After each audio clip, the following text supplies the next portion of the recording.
नमस्कार दोस्तों, आज हम बात करेंगे केमिस्ट्री के 12th क्लास के एमपी बोर्ड सीबीएसई के फर्स्ट चैप्टर की, जिसका नाम है सॉलिड स्टेट, और उसमें कुछ बेसिक्स डेफिनेशन को हम डिस्कस करेंगे। तो बेसिकली जो पहली डेफिनेशन है वो है आपकी क्रिस्टलाइन सॉलिड की। तो सबसे पहले तो हम देखते हैं कि डेफिनेशन क्या होती है इसकी बेसिकली इंग्लिश में, फिर हम डिस्कस करेंगे इसको हिंदी में भी।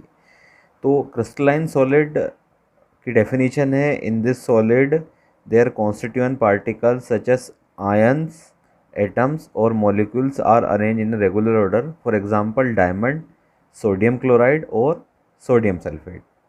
तो ये बेसिकली इसकी डेफिनेशन है कि वो सॉलिड जिसके कॉन्स्टिट्यूएंट पार्टिकल, यानी कि वो पार्टिकल जिससे ये बना हुआ है, जैसे कि आयन हो सकते हैं, एटम्स हो सकते हैं और मॉलिक्यूल्स हो सकते हैं, और रेगुलर यानी कि एक सीरीज़ में, क्रम में जमे हुए होते हैं, उसको हम क्रिस्टलाइन सॉलिड बोलते हैं। फॉर एग्जांपल के लिए जैसे डायमंड यहाँ पर दिया हुआ है, सोडियम क्लोराइड दिया हुआ है और सोडियम सल्फेट और आयोडीन दिया हुआ है, ईटीसी। तो ये हो गई क्रिस्टलाइन सॉलिड की डेफिनेशन।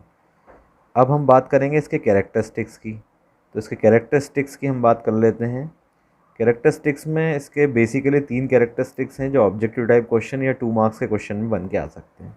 तो पहली कैरेक्टरिस्टिक्स है, constituent particles are regularly arrange, यानी कि इसके जो पार्टिकल हैं वो रेगुलरली अरेंज होते हैं। फॉर एग्जांपल के तौर पे हम देखते हैं कि ये इसके पार्टिकल एक सीरीज़ में होते हैं, मतलब ऊपर नीचे नहीं होते हैं, मतलब एक फिक्स होते हैं, मतलब अरेंजमेंट इनका प्रॉपर होता है ढंग से, मतलब बिखरे हुए नहीं रहते हैं, तो इसको बोलते हैं हम रेगुलरली अरेंज। सेकेंड पॉइंट है इसका, they have sharp and definite melting point.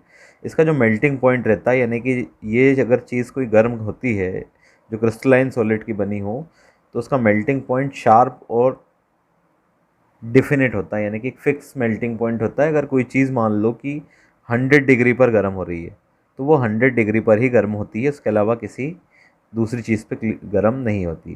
Third point जो है इसका वो बेसिकली ये है कि their outer surface also show a regular arrangement during formation of crystals, यानी कि इसका आउटर सरफेस जो होता है, बाहरी सरफेस, उसमें जो अरेंजमेंट है वो आपको रेगुलर दिखेगा। हम देख लेते हैं कि ये एक बॉक्स है, इस बॉक्स में जो आउटर सरफेस है और इसके अंदर जो पार्टिकल्स जमे हुए हैं, उन पार्टिकल्स की जमावट जो अंदर की होगी वो तो ठीक होगी, साथ में इसका जो बाहर का सरफेस है, आउटर सरफेस है, वो भी एकदम क्लियर होगा, उसमें कोई प्रॉब्लम नहीं होगी। तो ये होगी क्रिस्टलाइन सॉलिड की डेफिनेशन। अगला पॉइंट हम डिस्कस करने वाले हैं, जो सेकंड सॉलिड है वो है अमरफस सॉलिड। लेकिन उससे पहले आपको क्रिस्टलाइन सॉलिड के बारे में बता देता हूँ मैं कि क्रिस्टलाइन सॉलिड का एक और नाम है, इनको ट्रू सॉलिड भी बोलते हैं। दोस्तों क्या बोलते हैं? True solids. अगर ऑब्जेक्टिव टाइप में क्वेश्चन आता है कि क्रिस्टलाइन सॉलिड का दूसरा नाम क्या है, तो आपको पता होना चाहिए कि इसको ट्रू सॉलिड भी बोलते हैं। नेक्स्ट जो है हमारा अमरफस और नॉन क्रिस्टलाइन सॉलिड है, जैसे कि नाम से यहाँ पर क्लियर किया हुआ है कि अमरफस और नॉन क्रिस्टलाइन सॉलिड, या तो आप इसको नॉन क्रिस्टलाइन सॉलिड बोल सकते हैं या अमरफस बोल सकते हैं। बेसिकली इसका नाम अमरफस सॉलिड है। इसकी डेफिनेशन हम डिस्कस करते हैं। सबसे पहले इसकी डेफिनेशन है कि solid in which constituent particles are not arrange regularly are called amorphous solid. For example glass, plastic, rubber.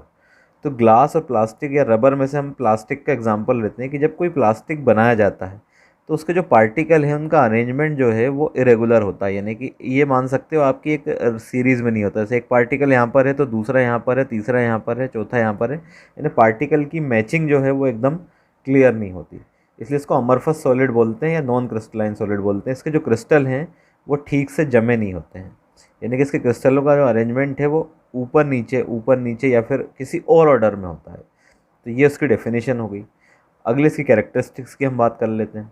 Characteristics of amorphous solid में 3 डेफिनेशन की बात करेंगे हम यहाँ पर। 3 पॉइंट है। पहला पॉइंट तो है constituent particles are not arrange regularly. इसके जो बने हुए पार्टिकल हैं वो रेगुलरली अरेंज नहीं होते हैं, यानी कि उनके अंदर मिस मैच होता है। क्या होता है दोस्तों? Mismatch. सेकेंड पॉइंट है amorphous solid do not have a sharp and defining melting point. Amorphous solid जो होता है इसका मेल्टिंग पॉइंट कोई ठीक नहीं होता। मान लो कभी कोई चीज़ 90 डिग्री पर गर्म हो रही है और कभी कोई चीज़ 80 डिग्री पर गर्म हो रही है, तो हम ये बोल सकते हैं कि उसका जो अरेंजमेंट है, जो चीज़ें हैं और जो मेल्टिंग पॉइंट है वो ठीक से नहीं होता, यानी कि रेगुलर मेल्टिंग पॉइंट होता है। थर्ड पॉइंट है outer surface do not show regular arrangement during formation of crystal.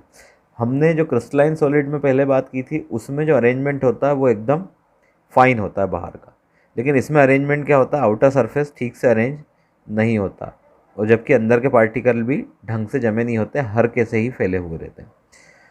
तो दोस्तों आज के जो टॉपिक में हमने बात की थी वो हमने बात की थी बेसिकली क्रिस्टलाइन सॉलिड की, जो कि ट्रू सॉलिड होते हैं। कैसे सॉलिड होते हैं? ट्रू सॉलिड, ठीक है ना। और सेकंड, इसकी हमने प्रॉपर्टीज़ की बात की थी, तो इसकी 3 प्रॉपर्टीज़ हैं। इसके पार्टिकल जो हैं वो रेगुलरली अरेंज होते हैं, सेकंड में इसका शार्प मेल्टिंग पॉइंट होता है, और तीसरा इसका जो बाहर का सरफेस है वो बिल्कुल एकदम फिक्स होता है और बिल्कुल क्लियर होता है। अगला जो टॉपिक था वो था हमारा अमरफस और नॉन क्रिस्टलाइन सॉलिड, जिसमें जो सॉलिड है सॉरी, उसका जो कॉन्स्टिट्यूएंट पार्टिकल हैं वो ढंग से अरेंज नहीं होते हैं, इसलिए इसको नॉन क्रिस्टलाइन भी सॉलिड बोलते हैं। इसके पार्टिकल जो है नॉट अरेंज प्रॉपरली, यानी कि प्रॉपरली अरेंज नहीं होते हैं।